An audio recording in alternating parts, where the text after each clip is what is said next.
En el año 2009, vamos ahora con una historia que ha parecido un tanto insólita. Ángel Amílcar Colón fue detenido y acusado de tráfico de drogas cuando intentaba cruzar la frontera entre México y Estados Unidos. Bueno, este hombre fue torturado y humillado por los mismos militares. El hombre de tez negra fue obligado a declararse culpable por delitos que nunca cometió. 5 años estuvo tras las rejas en México mientras su hijo crecía sin él en otro país. Amnistía Internacional lo declaró un preso de conciencia y tras ser exonerado por un juez el año pasado, aún sigue esperando la indemnización de la justicia mexicana. Colón sabe que no puede devolver el tiempo y solo espera que hoy le permitan limpiar su nombre.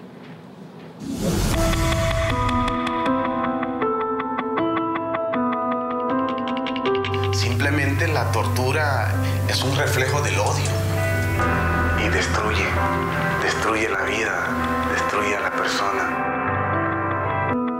Ángel Amílcar Colón es un migrante hondureño de 38 años que fue detenido en 2009 por la policía mexicana en Tijuana mientras esperaba cruzar a Estados Unidos en busca de poderle brindar a su familia un mejor futuro y pagar el tratamiento de cáncer de su hijo. Migró de Honduras con la intención de llegar a los Estados Unidos, que mi hijo mayor en ese entonces estaba pasando el proceso de la enfermedad del cáncer. Fue acusado de narcotráfico y enviado a prisión mientras había sido previamente humillado y torturado por militares que lo obligaron a declarar por delitos que nunca cometió. Fui sometido a interrogatorios con bolsa plástica sobre la cabeza, que me asfixiaba. Me cachetearon, me trataron de pinche negro, piensa que nos vas a engañar. Públicamente me torturaron. Me convirtieron en el payaso que divierte a su público. Para la época, ONGs y funcionarios públicos intervinieron en el caso, así como también el Comisionado Nacional de los Derechos Humanos exhortó en 2014 a la Procuraduría de México para constatar estas violaciones. Nos hemos dirigido a la Comisión Nacional de Derechos Humanos de México para que conjuntamente con la Procuraduría nos puedan determinar realmente la situación actual.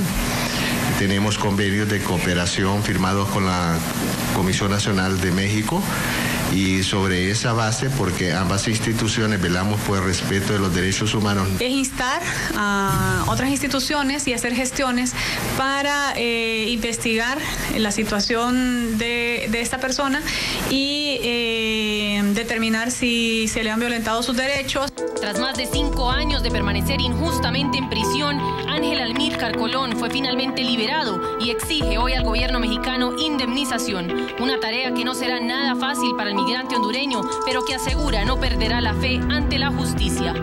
Ahorita me gustaría algo, que pongan ante la justicia a la gente que cometieron los actos.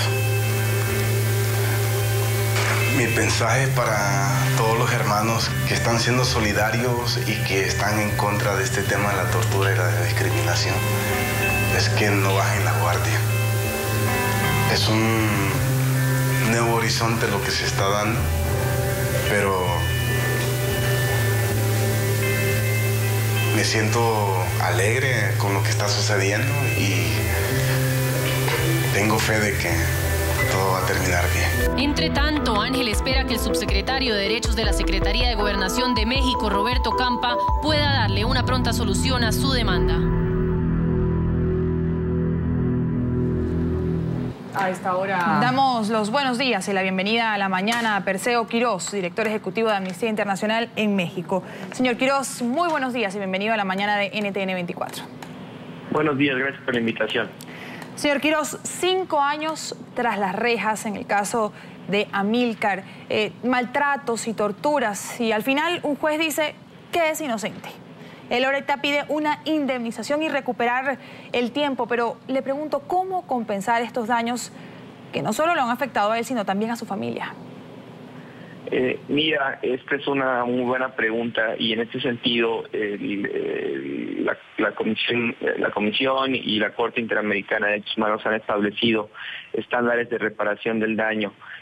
Lo que Ángel está pidiendo es no solamente una indemnización en términos económicos, sino también, primero que nada, una disculpa pública respecto al hecho, ¿no? Creo que el Estado mexicano tiene la responsabilidad de reconocer de manera pública que se equivocó en este caso, pero también sí una indemnización económica, pero sobre todo un tema importantísimo que son las garantías de no repetición. Es decir, cómo va a hacer el Estado mexicano para asegurarse de que ningún otro caso similar vuelva a pasar en este país. Ahora, señor Quiroz, ¿qué tan viable es que este señor logre una indemnización? ¿Qué es lo que pide? Pide también, por supuesto, esto no le va a devolver el tiempo perdido, dice él, pero por lo menos de alguna forma se logra obtener algo después de todos estos años de tortura e injusticia. Sí, mira, esto es muy importante porque justamente 5 años de cárcel cambian radicalmente la vida. Ahora, en términos teóricos, pues el Estado mexicano tiene una bolsa de reparaciones del daño para personas que han sufrido violaciones a derechos humanos. Incluso se ha creado la Comisión Ejecutiva de Atención a Víctimas. Entonces, en términos teóricos, todas las condiciones están dadas. En términos prácticos, lo que nos encontramos, desafortunadamente, es una burocracia mexicana pues muy pesada, en parecería que hay que hacer otros 20,000 trámites para que alguien que ha sufrido violaciones a derechos humanos tenga una reparación del daño. Entonces, seguimos en esa parte, seguimos atorados. Hemos tenido pláticas con el Estado mexicano y pues nos habían comentado que esto iba a ser una cuestión de semanas, pero pues hasta el momento no hemos recibido una respuesta positiva al respecto. Ahora, el caso de Ángel Amílcar demuestra que la tortura sigue existiendo en México. Además, su caso es solo uno de los miles que se presentan cada año de las personas que en busca de un mejor futuro cruzan México para en esa vía llegar a Estados Unidos. ¿Cómo entender que en pleno siglo XXI sigan existiendo casos como estos, siga existiendo la tortura? Y le pregunto, ¿no le conviene a las autoridades mexicanas acabar con esto? Mira, esta es también una muy buena pregunta. El tema de la tortura es bastante complejo en México. Por una parte, tiene que ver con una práctica que ha sido normalizada, no solamente por las autoridades, sino por la sociedad en México en general.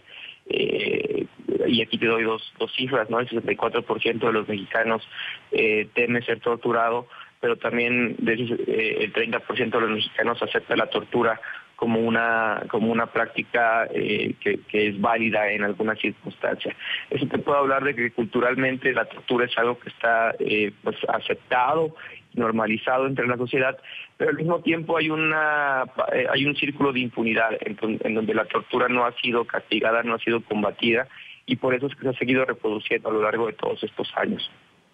Aquí tengo algunas de las cifras. Entre el año 2010-2013, la Comisión Nacional de Derechos Humanos ha recibido 7,000 quejas por torturas y malos tratos. Solo existen 6 sentencias por este delito desde el 2005. Esto según un informe de Amnistía Internacional. ¿Por qué las autoridades mexicanas no investigan esto más a profundidad y evitan que esto vuelva a repetirse, que situaciones como esta se presten para que haya un descrédito total?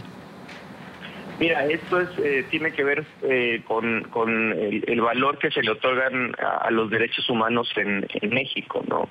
Creo que los temas de derechos humanos están siempre en un segundo plano, sobre todo a raíz de la estrategia de seguridad, a raíz de la cual también han aumentado las violaciones a derechos humanos y las denuncias por tortura.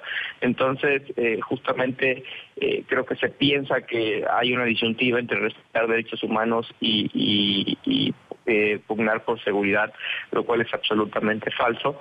Entonces, a raíz de esto, la Suprema Corte de Justicia de México ha establecido algunos criterios importantes, pero pues bueno, no solamente es un tema del Poder Judicial, sino también es un tema de la Procuración de Justicia, que tiene que investigar más a fondo la práctica de la tortura. Entonces, desafortunadamente es un problema sistémico y estructural, pero que al final del día está siendo discutido nuevamente porque durante muchos años no había sido discutido y se pensaba que este no era un tema relevante en el país.